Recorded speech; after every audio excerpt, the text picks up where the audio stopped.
Por si no sabían, le dieron una entrevista a Lucho Díaz después del partido contra Arsenal. Le preguntaron sobre cómo se siente en Liverpool, sobre su contrato y todo eso. Aquí les traigo el pedazo de esa entrevista, lo que él dijo, y después les voy a contar cómo reaccionaron los hinchas.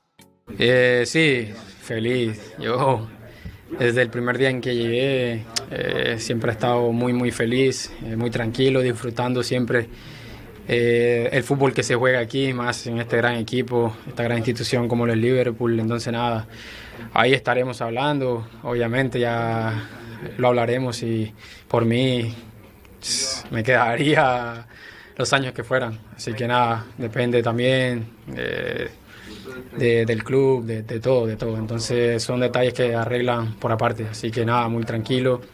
Ahora estamos viviendo el momento de Liverpool, feliz, disfrutando la Premier y nada, seguir. Ahí está Lucho Díaz prácticamente diciendo de que todo depende del club si se queda o se va, que él está contento ahí. Uno de los canales de hinchas de Liverpool habló sobre esto, sobre esa entrevista, y analizaron a Lucho Díaz la temporada, lo que se merece, el salario que se merece si se queda, de lo injustos que han sido varios hinchas con Lucho Díaz. Todo eso aquí subtitulado, traducido. Ya saben, suscríbanse al canal, denle like al video, el pulgarcito me ayuda mucho, el pulgar hace que crezca el canal. Dejen su comentario, yo leo todos, trato de contestarles a todos, a veces les contesto inmediatamente, a veces al otro día o 2 días después. Vayan y revisen, si me han escrito, yo usualmente les contesto. Bueno, los dejo con esto, ya saben, la FA Cup, Crystal Palace y Manchester City. Si algo pasa con los colombianos, aquí se los traigo. Y Liverpool el lunes. Nos vemos muy pronto aquí en Golazo. So Luis Díaz has expressed that he wants to stay at Liverpool. But he did say, obviously, in those quotes, that it obviously depends on everything, the club and whatnot, whether he's going to get offered a new deal. So just I'll start with you. I know you're a massive fan of Diaz. Diaz wants to stay, but do you think Liverpool feel the same way, in your opinion? Do you think they'll try and keep him? I hope so. I hope so. At this point, I have to live in hope. And Okay. I'm hoping they give him 120, which is doubling his wages, and he's on a new deal, and we keep him. I love the kid, and I think he gets so much unfair stick in our fan base. It's unbelievable, but I can't be bothered to keep having that argument. But yeah, man, I hope he stays. And again, I'll go to a point of what Cal was saying as well. If you keep Diaz in the squad, Diaz is arguably our most versatile player. Definitely in attack. He can play right wing to a decent level, but he can play up front well. And he's a left winger by trade. If you do get rid of Jota and Nunes, as Cal said earlier on in the season, he becomes your perfect cover forward if you don't want to buy two strikers or you don't even feel like there's two strikers in the market. And then you buy a left winger and then you play Diaz as a false nine if your Gokeres or your Isak or whoever we buy for the striker isn't there or is tired or whatever. He's just a great option in the squad, Diaz. Do you get what I mean? At a push, you could even play Diaz in the 10. He's very versatile as a forward. Therefore, why get rid of him?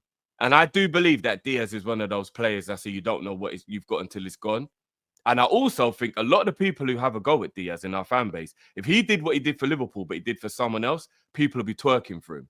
It's so, the grass is greener and not knowing what you've got till it's gone are cliche sayings for a reason. If Diaz had just done what he done for Liverpool at Brentford or out Napoli or someone like that, everyone will be like, oh, have you seen that left winger that plays for Napoli? Diaz, oh, he's a bad boy, you know. I'm telling you, people only underappreciate him because he's a Liverpool player and they highlight bad moments he has and they don't highlight good moments. He had a really poor miss against Arsenal that could have been another assist for Salah. Yes, that can be a frustration about him. Should have hit it first time, took a touch, got closed down, shot wasn't good, keeper saves it, he should score. But then, and rightly so, as Cal said during the pre-match, doing the post-match, 5 minutes later, brilliant anticipation to get on the end of a aimless cross from Soboslai and Hope. Diaz makes that goal with his run, scores, makes up for it. No one really even says anything. But you're willing to slew him for the miss, but you don't give him extra credit and credit Cal for being the only one who gave him extra credit for the goal because you just want to keep pointing out the negatives. Do you get what I mean? Diaz has got 25 GA this season. I know he can miss opportunities. That's frustrating. But do you know how good 25 GA for a forward is?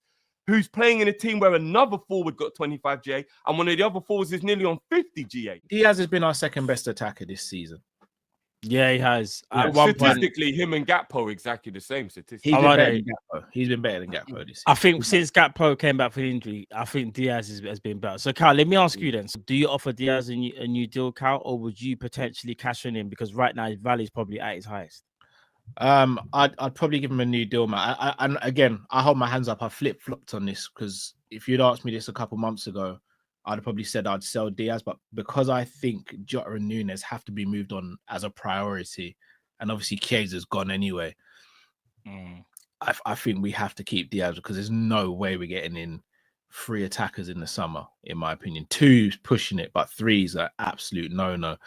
So for me, with him being a second best attacker this season, Drift spoke about his versatility, being able to play across the front 3.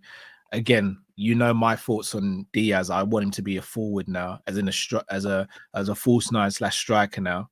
I don't think his days as left winger are really to my liking. And even Gakpo, I want someone to come in and properly challenge Gakpo now.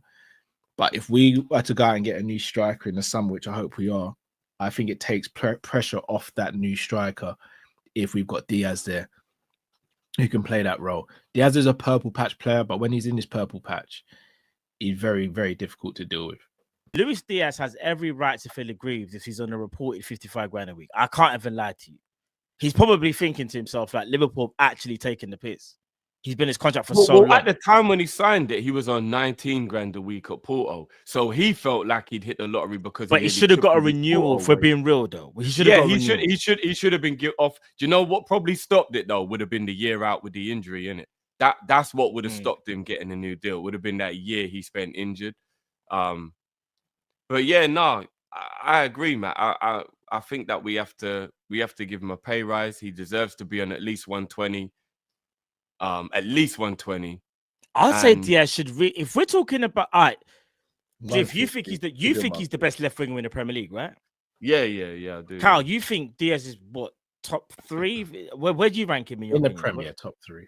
Top 3. If we're going to be realistic, Diaz should really be on about 150. You know, if we're come on, yeah, he should be. Nunes, if you're looking at his importance to the team, Matt, he should be on about 180. Like if you're actually talking about his importance to the team. Yeah, there's an argument there. But minimum 120, innit? Minimum 120. Man like Chiesa, who would play no football on 140. Diaz has got the amount of goals he's got, but again, we can't forget he did play as a false 9 this season. I'm telling you, Diaz is in his Mane bag. He's a centre forward now. Bad boy. Diaz is a centre forward now. But one thing we have to say about Diaz, we're saying centre forward. He don't stay centre forward though. He just moves about. Do you get what I'm saying? He's not like that's what suits him. Yeah, he's like a roaming or a floating 9, not even a false 9. It's like a because he doesn't invent a new position for when he plays. Yeah, man. You know? We have to keep Diaz, in my opinion, Matt. We have to keep Diaz.